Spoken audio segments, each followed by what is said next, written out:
Estamos de regreso en Arica Informe, está con nosotros el senador José Miguel Durana. ¿Cómo está? Gusto saludarlo, senador. ¿Cómo está, Luis? Un gusto de saludar y también a los televidentes de Arica Noticias. Oiga, senador, la semana pasada usted tuvo una conversación telemática con el ministro del Interior, Gonzalo Blumen, y uno de los temas que a usted le preocupa también, y muchas personas también hoy día les preocupa, que estamos por terminar el tema del plan especial de zonas extremas. Y usted le ha hecho un llamado, ¿cierto?, al ministro, ha conversado con él para ver qué es lo que va a pasar con eso. Y me gustaría preguntarle, ¿cuál es,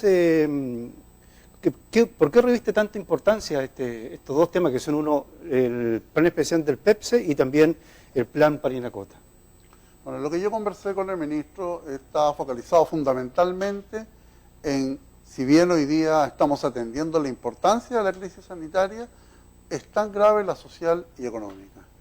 Y obviamente que este es un gobierno que está marcado por dos hechos, como es el estallido social y luego esta grave pandemia que hemos sufrido, y por lo tanto necesitamos acelerar los procesos de cuál va a ser el legado con Arica y Parinacota. Un legado que está marcado por un plan de zonas extremas que obviamente está culminando, un plan que fue diseñado hace 6 años y en donde necesitamos que el factor de impulso que tuvo ese plan de zonas extremas estuvo fundamentalmente basado en la fórmula del mínimo costo, que significa no tener que seguir la tramitología del Ministerio de Desarrollo Social para lo que es la búsqueda del índice de la rentabilidad social. Lamentablemente no se pudieron desarrollar los proyectos, pero la fórmula es buena y por lo tanto debemos copiar ese ejemplo porque es la alternativa que tiene esta región de Arica y Parinacota y fundamentalmente, y ahí lo asocio con el Plan Alto Andino Rural, en torno a la focalización de la inversión pública. Y por otro lado tiene que ver también con que necesitamos definir que hoy tenemos una joven estrategia de desarrollo regional, pero en la recuperación de la nueva normalidad nosotros tenemos que entender que hay ejes de desarrollo que va a costar mucho más y tenemos que buscar las fórmulas de reconversión. Cuando hablo que va a costar un poco más me refiero específicamente al sector turismo, al sector restaurante, al sector hotelería, al sector de que genere obviamente la llegada de turismo después de una zona de pandemia en donde lamentablemente, querramos o no, mientras no exista la cura, tampoco sabemos cómo se va a graficar esta nueva normalidad. Y para eso debemos utilizar a todos los actores relevantes de esta región, parlamentarios, consejeros regionales, gobierno regional, la Universidad de Tarapacá, la búsqueda finalmente de ir generando los nichos para presentar las propuestas que permita enfrentar con la mayor dignidad posible, pero con sentido de urgencia, este proceso de lo que significa poder instar a recuperación, pero fundamentalmente basado en mecanismos de desarrollo para Arica. ¿Y cuál fue la respuesta del ministro? Estoy conversando con el ministro de la Secretaría General de la Presidencia, Claudio Alvarado, y también con la Subsecretaría de Desarrollo Regional y Administrativo, el subsecretario que está recién nombrado. Tengo reuniones entre martes y miércoles para ver de manera concreta cuáles van a ser las opciones que se van a generar. Hoy en la mañana estuve con el intendente regional Roberto Herpel, estamos todos en la misma sintonía con el objetivo de focalizar esta recuperación económica que tiene que ser con sentido de urgencia, entendiendo de que quizás nos podemos demorar 4, 5, 6, 8 meses, pero cuando volvamos a esta nueva normalidad tenemos que tener el rayado a cancha, la película clara y que los fondos de inversión pública estén asociados a esta asociatividad público-privada que permita generar las condiciones de desarrollo. Perfecto. En el Senado, el senador, se aprobó endurecimiento a las sanciones que tiene hoy día ciertos bomberos, quienes hacen la labor de bomberos. Hoy día en la mañana lo conversábamos también, que durante el estallido social, ciertos bomberos tuvo muchos problemas para apagar algunos incendios, especialmente en el área metropolitana, porque los manifestantes, ¿cierto?, no lo dejaban pasar, algunos les tiraban piedras y mucho menos, y esto endurece sanciones para quienes, por ejemplo, tengan que trabajar con bomberos, y en este caso también a quienes agredan a los voluntarios. Aparte de eso, ¿qué otras sanciones tiene esta ley? Básicamente aumenta el nivel de penas para personas que agredan a bomberos de Chile. Y esta votación fue en un día histórico, como es el día 30 de junio, que es el Día Nacional del Bombero, donde se rinde un homenaje a servidores públicos que incluso dan su vida por el prójimo. Los bomberos no solamente están en los momentos más importantes, cuando lamentablemente podemos ser víctimas de un incendio, sino que también exponen su vida cuando hay derrame de elementos químicos, están presentes en el rescate vehicular, en rescate de altura y en una serie y sinfín de situaciones. Y lamentablemente, producto del estallido social, nos dimos cuenta de una situación que era tremendamente grave, que estos servidores públicos, que son voluntarios y que acuden a la emergencia, eran agredidos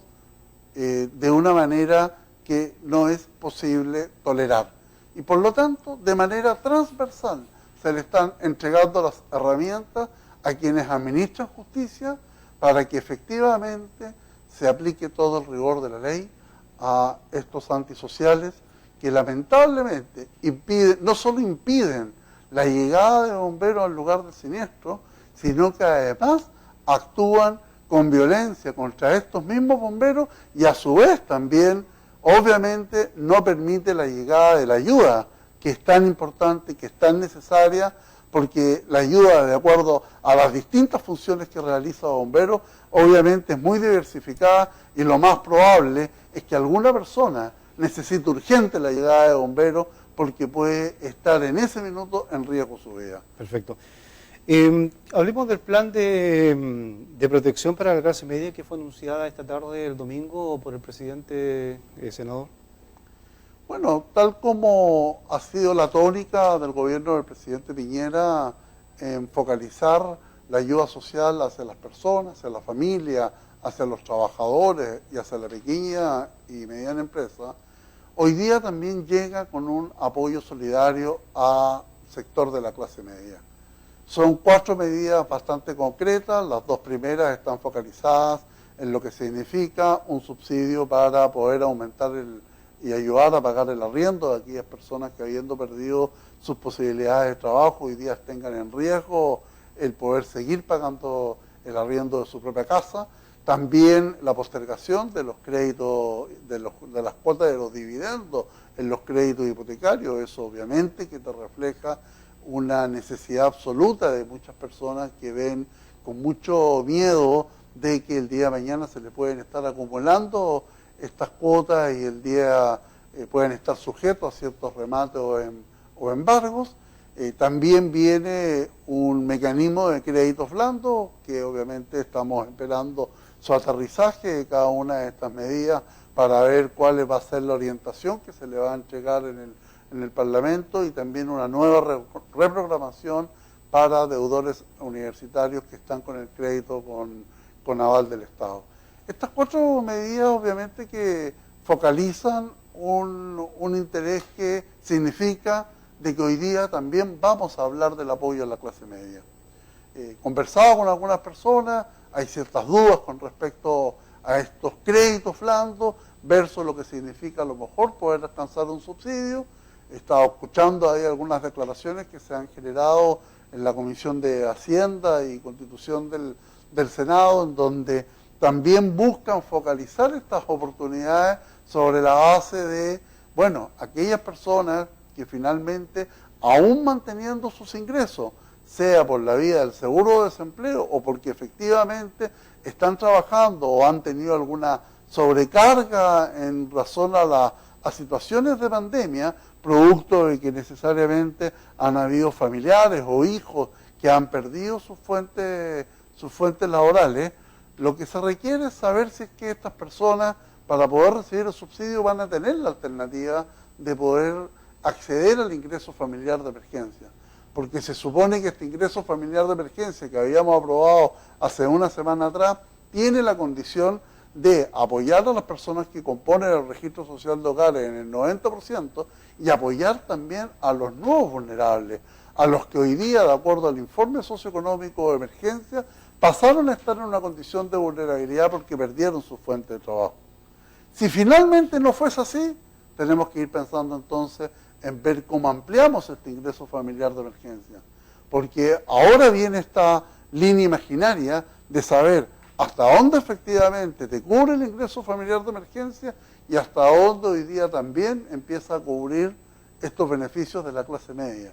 Entonces tenemos que tener mucho cuidado en saber quiénes están quedando en esta línea de ningún beneficio para, obviamente, tender la mano en esta situación que estamos viviendo. Por último, senador, ¿qué le parece hoy día lo que está pasando con nuestra región, el tema de la pandemia, el tema del COVID-19? 81 personas hoy día, ¿cierto?, contagiadas. El otro día veíamos unas imágenes ahí de la directora del Servicio de la Salud, que hacía un llamado bastante estricto a las personas, ¿cierto? Porque ya estamos colapsando el hospital con todas estas personas que hoy día están siendo positivos. Bueno, siempre nos hemos sumado al llamado que hace la autoridad pública y la autoridad sanitaria en razón a entender lo que estamos viviendo. Llevamos 22 personas fallecidas, sea con enfermedades de base o sea también con hayan sido personas adultos mayores, pero son 22 familias que hoy día lloran la pérdida de un ser querido, producto de que un integrante de esa familia llegó con el contagio a esa casa. Estamos viviendo una situación límite, es decir, la comunidad tiene que entender de que estamos en la condición hoy día en que lo más probable es que en una semana más tengamos que decidir a quién internamos en el hospital y a quién lo mandamos de vuelta a la casa. Y esas son las situaciones más graves que hay que entender. Lo más probable, he tenido conocimiento de que se solicita una nueva cuarentena. La verdad es que yo en lo personal entiendo que es la medida más drástica o más dramática que podemos tomar, porque eso genera una consecuencia también bastante difícil de poder sobrellevar, en especial en muchos ariqueños y parinacotenses que no lo están pasando bien. Yo también tengo esperanza de que la fórmula del uso de la residencia sanitaria logre finalmente el objetivo de aplanar esta curva, que por un lado se hacen grandes esfuerzos a través de la residencia sanitaria, pero no sacamos nada si se sigue actuando con irresponsabilidad y se va a la playa, se va a la costanera o en cualquier lugar, ya sea dentro de la ciudad, no se respeta lamentablemente las medidas de acercamiento. Hoy día, de acuerdo a estas cifras y de acuerdo a la gravedad que han anunciado las autoridades sanitarias, efectivamente estamos en una condición de tierra de nadie en donde lo más probable es que tengamos que tomar medidas duras para poder, en definitiva, salvar la situación frente a la ya exigente capacidad instalada que está sobrellevando el Hospital Juan Noé, que gracias a Dios, por lo menos hasta este minuto, solamente está en camas hospitalarias y no hemos llegado a la urgente necesidad del uso de respiradores o ventiladores mecánicos. Pero estamos en una situación de riesgo y una vez más hacerle caso a la autoridad sanitaria en el autocuidado, que significa distanciamiento personal, que significa lavado de higiene fundamentalmente de las manos y que significa tener una conducta que permita no poner en riesgo a nuestros adultos mayores y a nuestros ciudadanos con enfermedad de base. Bien, pues senador, muchas gracias por acompañarlo, que esté muy bien. Muchas gracias. Hemos conversado con el senador José Miguel Durana, hacemos una pausa y regresamos a Arica Informa.